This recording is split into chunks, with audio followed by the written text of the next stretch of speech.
Hey, welcome back. I'm just in the process of removing the tarps and the things that are holding the tarps on top of some water storage totes, and we're going to be setting up something today for those of you who don't have access to water and want to capture rainwater. We're setting up a really simple water catchment system so that you can harvest the rainwater that falls on your roof with these totes. 2,000 liters of water with almost no work besides actually moving them. Stick around.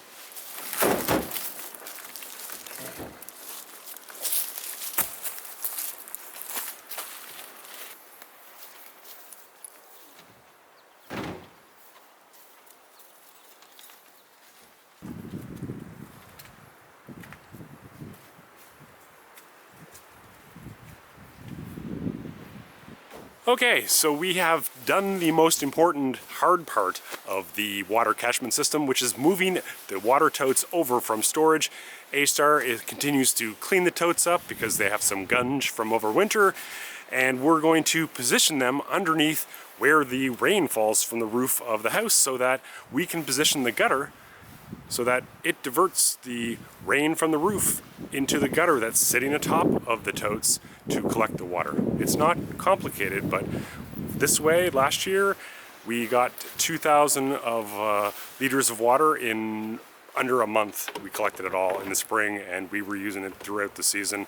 And we were able to replenish it during big storms, and so it worked out perfectly. So we're just setting it up again. Easy speasy. We were looking at all kinds of expensive options for setting things up, but ease and laziness trumps. So this is where the water is going to be going in. Obviously, if water was just falling from the roof, you wouldn't necessarily be getting much in here. So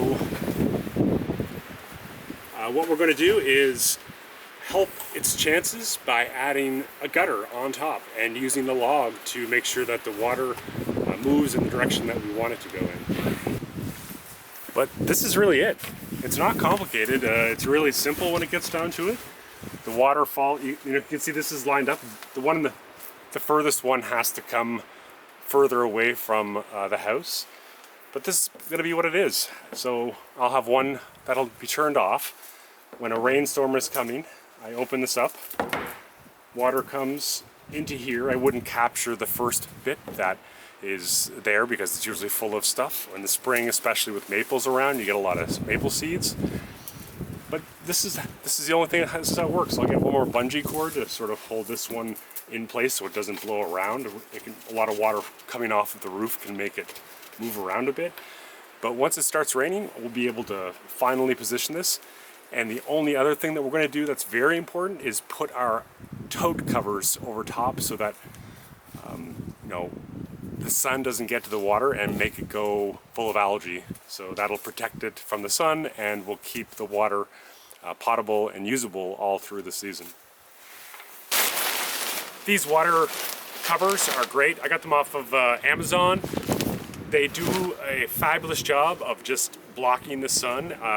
It does warm up the water somewhat, but as long as there's no sun hitting your water, you're going to have water that keeps for a really long time, so it's well worth it.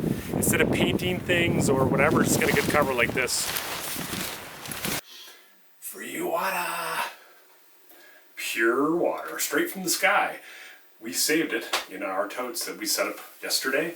So today it's raining and filling our tote. It's, I'm not sure what the rate of fill is, but it's, going pretty good. And obviously the harder it rains, the more water you're going to capture. But it's spring, and in the area that we are in, there's always water in spring. So I have no doubt over the next 6 weeks, we're going to be able to capture 2,000 liters of water. So that's really it. One thing you want to be wary of that I didn't mention so far is that you want to make sure that you don't leave the lid off or that you have a mosquito cover or like bug netting over top. It does a good job of filtering debris from going inside of the totes, but having that there will prevent mosquitoes from laying eggs in the water, which means that it's always going to be in a better state. You don't want to encourage mosquitoes anyway, so you should be clearing up all that free water. But anyway, thanks for sticking around. Check back in a future video, and we're going to have some summer updates with turning the water catchment system into a watering system, and maybe even hook it up so that it's working inside of the house here too as our cistern. So stick around to see. Come back. This is what happens if you don't have it secure. Whoa, my conditioner! My conditioner, no!